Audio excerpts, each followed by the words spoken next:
하나님은 근본에 충실한 사람에게 풍성한 복을 부어주십니다. 하나님 아버지는 좋은 분이시죠. 그리고 좋은 것을 주기 원하십니다. 마태복음 7장 11절을 보시면 너희가 악한 자라도 좋은 것으로 자식일 줄 알거든 하늘에 계신 너희 아버지께서 구원한 자에게 좋은 것으로 주시지 않겠느냐. 하나님은 좋은 걸 주기 원하시고 또 부모는 누구나 다 자녀에게 가장 좋은 것을 주고 가르치기를 원하십니다. 하나님 아버지께서 우리에게 가장 원하시는 것, 그것은 뭘까요? 근본에 충실하는 것입니다. 왜냐하면 근본에 충실할 때 모든 좋은 것이 따라오기 때문입니다. 하나님 원하시는 근본은 하나님을 경외하는 것입니다. 근본이란 사물이 발생하는 근원을 의미합니다. 근본이란 한문을 살펴보십시오. 근본이란 뿌리 근의 밑 본의 합성어입니다. 이 두 단어 모두 뿌리, 기초, 기원, 근원이란 뜻을 내포하고 있습니다. 근본이란 나무의 뿌리와 같습니다. 뿌리가 없이 나무가 있을 수 없죠. 또 집에 기초가 없이 건물을 세울 수가 없는 것입니다. 특별히 오늘 어린이 주일 맞이해서 부모님들이 자녀들에게 가르쳐야 될 것이 뭘까요? 근본입니다. 근본을 자수하는 하나님을 경외하고 또 부모를 공경하고 또 스승을 존경하는 아주 기본이죠. 왜냐하면 그 기본과 근본을 잘 가르칠 때 모든 좋은 것들이 따라오기 때문이죠. 하나님 원하시는 기본과 근본이 뭘까요? 첫째로 하나님을 경외하는 것이 근본이죠. 우리 자녀들에게 하나님을 경외하는 근본을 가르치는 것은 지혜입니다. 사무엘장 7절을 보시면 여호와를 경외하는 것이 지식의 근본이거늘. 잠언 9장 10절을 보시면 여호와를 경외하는 것이 지혜의 근본이요. 이 근본이라는 것은 뿌리죠. 우리 존재의 뿌리는 부모님이시죠. 그래서 우리가 부모님을 공경해야 돼요. 자, 그런데 우리 부모님보다 더 온 뿌리가 있죠. 하나님이시죠. 하나님이 부모님을 우리에게 허락해 주신 것입니다. 이 근본을 안다는 것은 원 뿌리를 추적해 가는 것입니다. 저는 원 뿌리를 추적하는 걸 되게 좋아합니다. 물이 있다면 샘이 있습니다. 생수가 있다면 생수의 근원이 있죠. 생수의 원천. 하나님이 생수의 원천이신데 사람들은 생수의 원천을 버린 것입니다. 예레미야 17장 13절을 보게 되면 이스라엘 소망이신 여호와여 무릇 주를 버리는 자는 다 수치를 당할 것이라. 무릇 여호와를 떠나는 자는 흙의 기록이 되오리니 이는 생수의 근원이신 여호와를 버립니다. 여러분 생수의 근원을 깊이 묵상하십시오. 왜냐하면 생수는 우리 인생의 공급의 원천이기 때문이에요. 인생의 문제는 공급의 문제예요. 굉장히 중요한 거죠. 그러니까 지속적인 공급, 그리고 정기적인 공급, 그리고 영원한 공급, 그것은 원천으로 돌아가던데 그렇게 영원하고 그리고 지속적으로 공급해 주신 분은 하나님밖에 없죠. 그래서 우리는 거듭 원천으로 돌아가야 됩니다. 그리고 원천에 머무는 지혜가 필요하죠. 원천은 하나님이시죠. 하나님을 가까이 하고 또 하나님의 공급을 지속적으로 받는 것은 지혜인 것입니다. 근데 하나님을 경외하고 또 하나님의 은혜를 지속적으로 받을 수 있는 가장 근본적인 게 하나 있는데 그것은 성품입니다. 성품. 이 성품은 우리 인생의 자세와 같은 거죠. 어떤 분은 자세가 빼딱해요. 그 좋은 자세가 아닙니다. 성품이 삐뚤어진 것인데요. 성경에서 가장 중요하게 여기는 하나님을 경외하는 사람들이 가지고 있는 성품을 4가지로 압축해 보고 싶어요. 특별히 4가지 성품 나누고 싶은데요. 첫째로 하나님을 경외하는 사람은 겸손합니다. 겸손을 아무리 강조해도 지나치지 않습니다.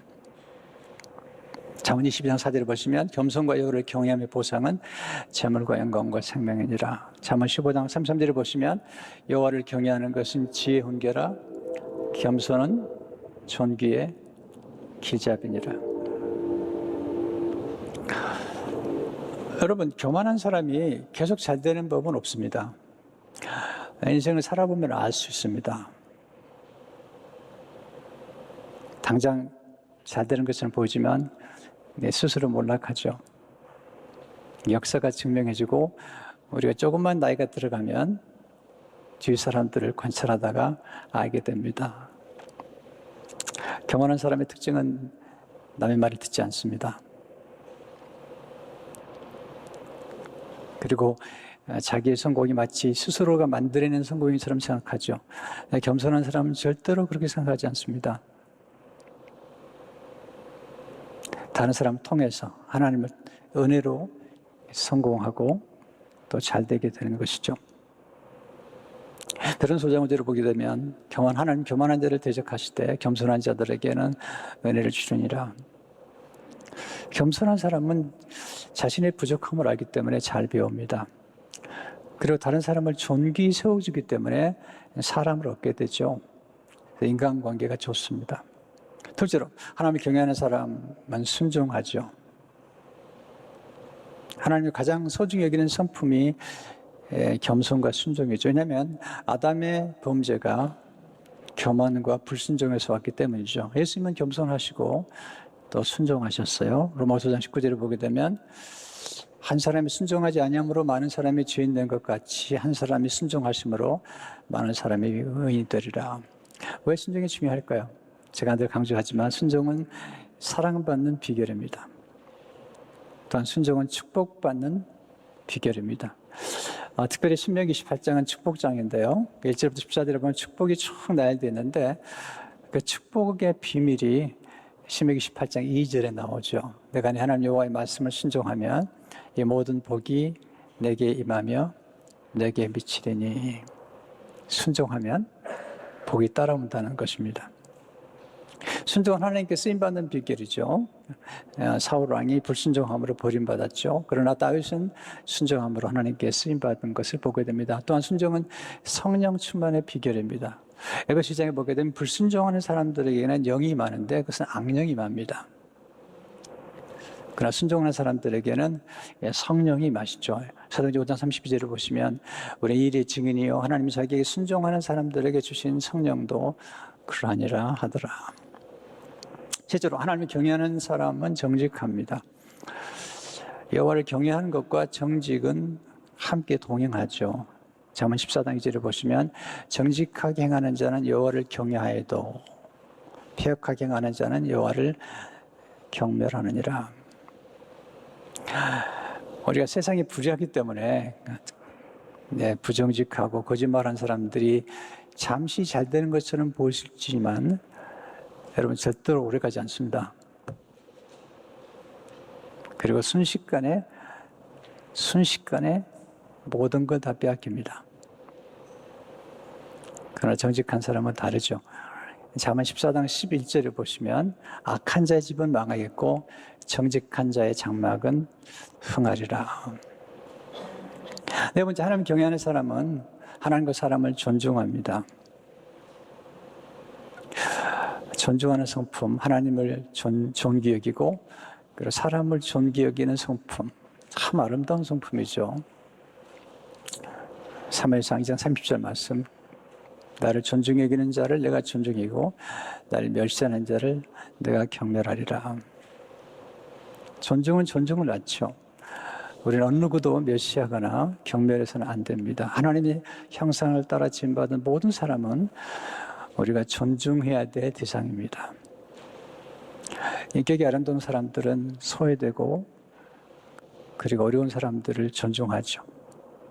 이 존중이 중요한 까닭은 존중은 존중을 낳고 좋은 관계를 맺는 성품이기 때문이죠. 존중은 배려를 낳습니다.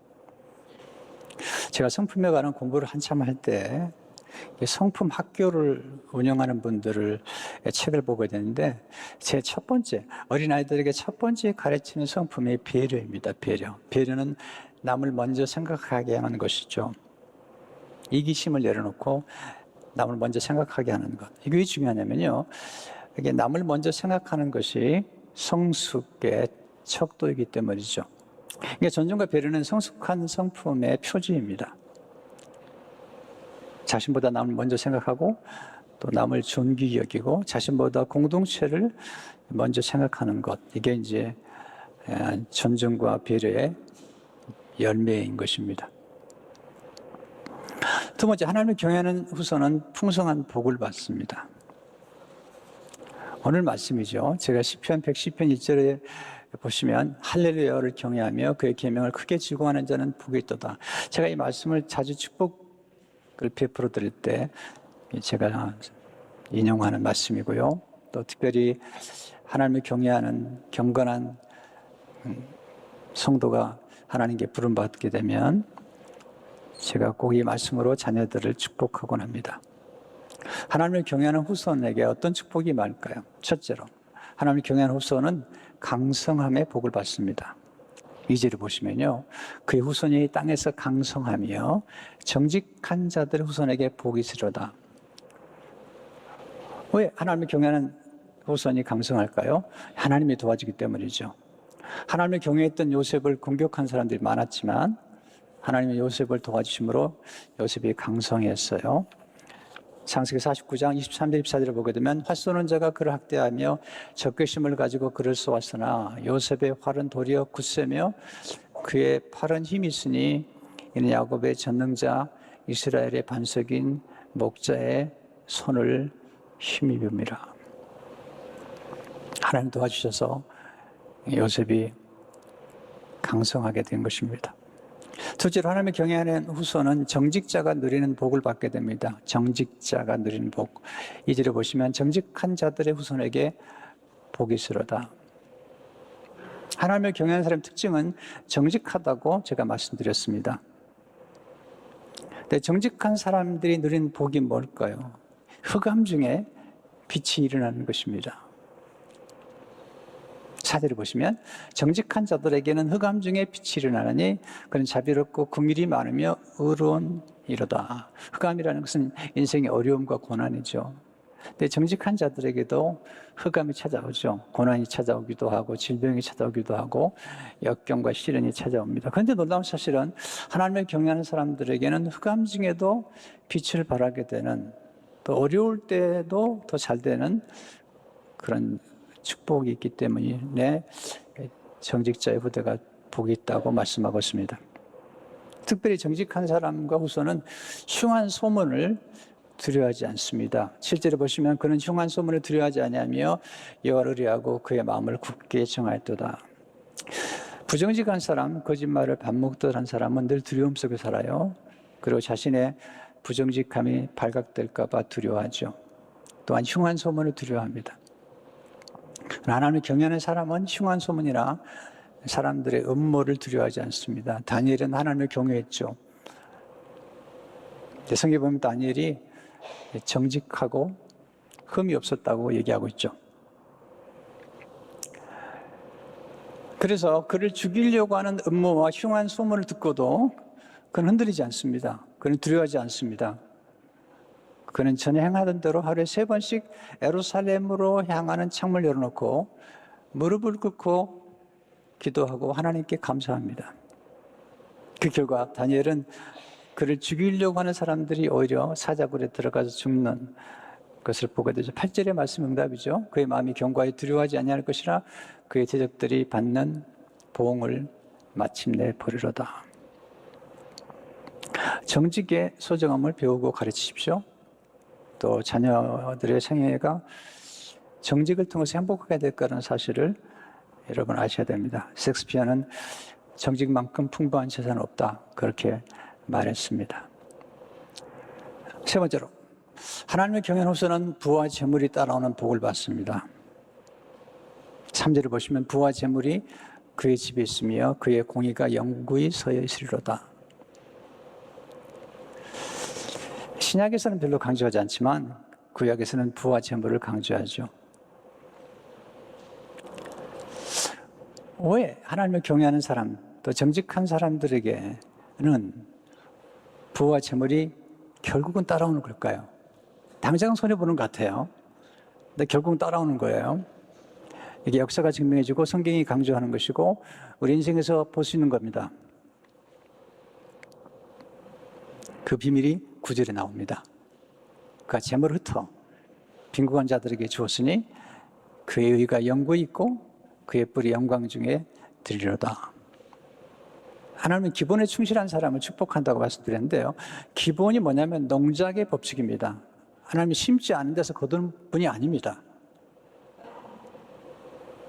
농작의 법칙 중에 하나는 심은 종류대로 거두는 것입니다.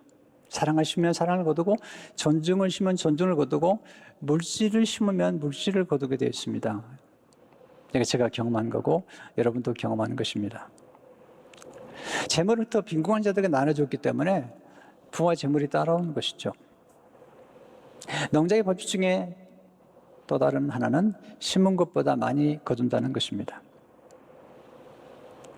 많이 베풀고 많이 심으면 거두게 되는데 우리가 거두지 못하면 우리 자녀들이 반드시 거둡니다.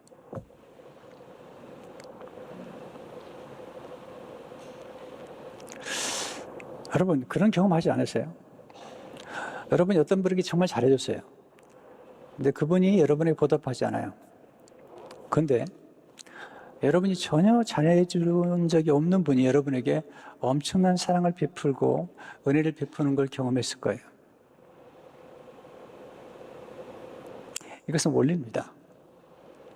우리가 누군가에게 잘해주고 그리고 조건 없이 잘해주면 그것이 돌아서 우리에게 오는데 우리가 알지 못하는 사람들을 통해서 오게 됩니다.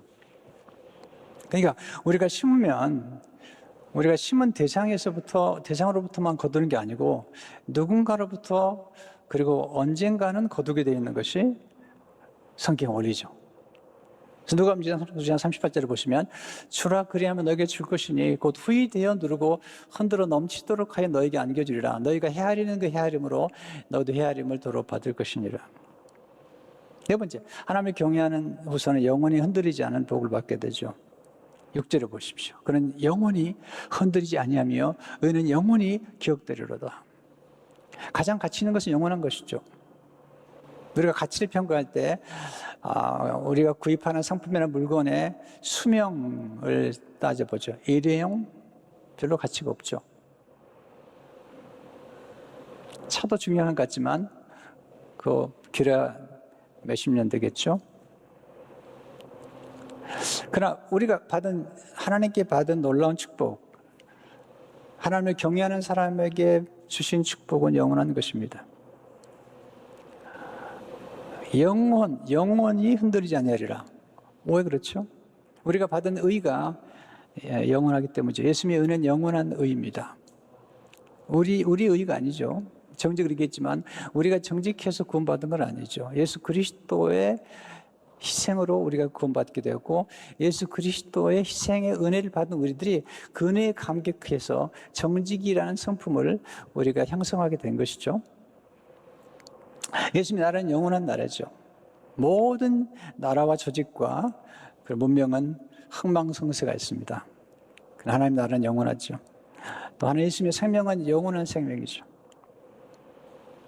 히브리서 12장 28절을 보시면 그럼 우리가 흔들리지 않은 나라를 받았은즉 은혜를 받자. 이로 말미암아 경건함과 두려움으로 하나님을 기쁘시게 섬길지니. 마지막으로 부모의 지혜는 자녀에게 하나님을 경외하는 법을 가르치는 데 있습니다. 어떻게 가르치죠? 첫째로 성경을 통해서 하나님을 경외하는 법을 가르치십시오. 자녀들에게 성경을 읽도록 하시고요.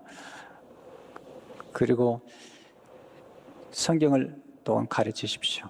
신명기 6장 1절을 보게 되면 이는 곧 너희 하나님 여호와께서 너에게 가르치라고 명하신 명령과 규례와 법도라. 너희가 건너가서 차지할 땅에서 행할 것이니 곧 너와 내 아들과 내 손자들의 평생에 내 하나님 여호와를 경외하며 내가 너에게 명한 그 모든 규례와 명령을 지키게 하기 위한 것이며 또 내 나를 장구하게 하기 위한 것이라. 두 번째는 경외함의 축복과 유익을 통해 경외하는 법을 가르치십시오. 제가 이번에 여러분들에게 계속 경외함의 축복이 얼마나 중요하고 얼마나 유익이 되는지 경외하는 사람은 복을 받게 되죠. 그리고 그 복을 유지할 수 있습니다. 여러분, 교만한 사람들은 복을 받은 것 같지만 유지하지 못합니다. 성공? 네, 어렵지만 성공을 유지하는 건 더 어렵습니다. 그리고 성공을 전수하는 것도 쉽지 않죠. 성경은 여호와를 경외하는 것이 보배라는 것입니다. 이 보배를 우리 자녀들에게 줘야죠. 이사야 33절을 보게 되면 내 시대에 평안함이 있으며 구원과 지혜와 지식이 풍성할 것이니 여호와를 경외함이 내 보배니라. 시편 30편 19절을 보면 주를 두려워하는 자를 위하여 쌓아두신 은혜 곧 주께 피하는 자를 위하여 인생 앞에 베푸신 애가 어찌 그리 큰지요. 마지막으로 부모의 모범을 통해서 경외한 법을 자녀에게 가르치십시오. 말도 중요하지만 모범이 더 중요한 것 같습니다. 자녀는 부모가 말한 대로 살지 않고 부모가 사는 모습을 따라 삽니다. 곧 부모의 모범을 따라 사는 것입니다. 로버트 풀검이 이런 말 했어요. 아이들이 말을 안 듣는 걸 걱정하지 말고 아이들이 당신을 지켜보고 있다는 사실을 걱정하라. 어떤 모범으로 경외할까요? 예배를 소중히 여김으로 하나님을 경외하는 법을 가르치십시오. 부모가 예배를 소중히 여겨야 되죠. 예배는 하나님을 경외하는 가장 근본이죠.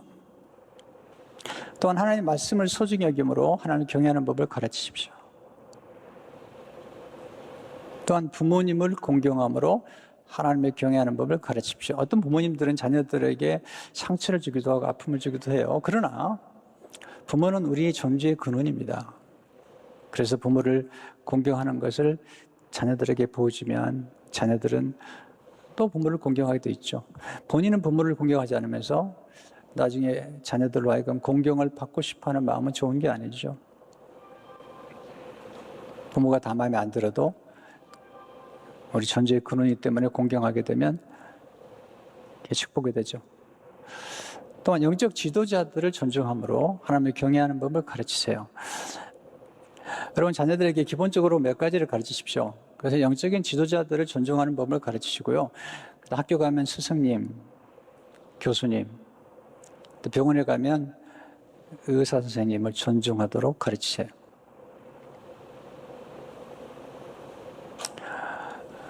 영적 지도자들은 여러분의 영혼에 대한 책임을 지고 인도하는 사람들입니다. 학교 교수님들은 자녀들의 지식을 책임지겠죠. 그러나 의사 선생님들은 여러분의 건강, 몸과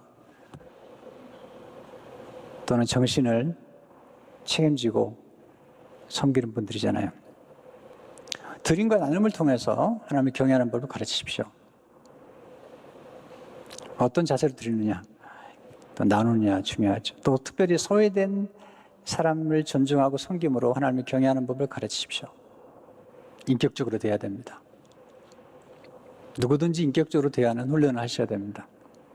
그러니까 우리가 인격적 성장이 간다는 것은 내가 존중할 수 있는 사람에게만 존중하거나 내게 도움이 되는 사람에게만 존중한다면 그 존중은 굉장히 미숙한 존중이죠. 그러나 정말 존중한다는 것은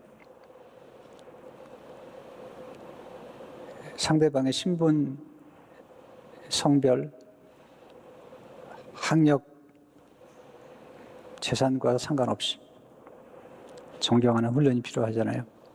특별히 환난의 때에 하나님을 신뢰함으로 하나님을 경외하는 법을 가르치십시오. 어려울 때 하나님을 신뢰하는 것을 자녀들이 봅니다. 그리고 거기서 배우는 것입니다. 하나님 우리가 거듭 기본에 충실하게 원하시죠. 우선순위가 기본을 가리키는 거죠. 마태복음 33절을 보면 너희는 먼저 그의 나라와 그의 의를 구하라. 그리하면 이 모든 것을 너에게 더하시리라. 기본, 중요한 거죠. 탁월한 스승들은 언제나 기본을 강조했습니다. 간호지고르라는 분이 유명한 유도 창시자신데요. 그분에 관한 이야기가 감동해요. 그럼 유도를 전 세계의 무술로 발전시키는 분이에요. 국제올림픽 때에 정식 종목으로 채택하도록 영향을 끼친 분입니다. 많은 사람들에게 존경을 받은 인물이죠. 그가 죽기 직전에 그의 제자들을 불렀습니다. 제자들이 스승의 유언을 듣기 위해서 모인 것입니다. 그는 이렇게 말했습니다. 나를 땅에 묻을 때 내 몸에 검은 띠를 매지 마라. 반드시 하얀 띠를 매어 묻어야 한다. 무도에서 하얀 띠는 초보자입니다. 견습생이죠. 제자들에게 거듭 기본으로 돌아가라. 그렇게 권면하는 것입니다. 하나님을 경외하십시오. 그리고 부모님을 공경하십시오. 그리고 스승을 존중하시고 또 병원에 가면 우리 의사 선생님들을 존중하십시오. 그런 기본적인 자세, 경외함이 우리 삶에 필요한 것입니다. 오늘 말씀을 기억하며 하나님을 경외하는 가운데 우리와 우리 후손들이 복을 받는 축복이 함께 하시기를 축원합니다.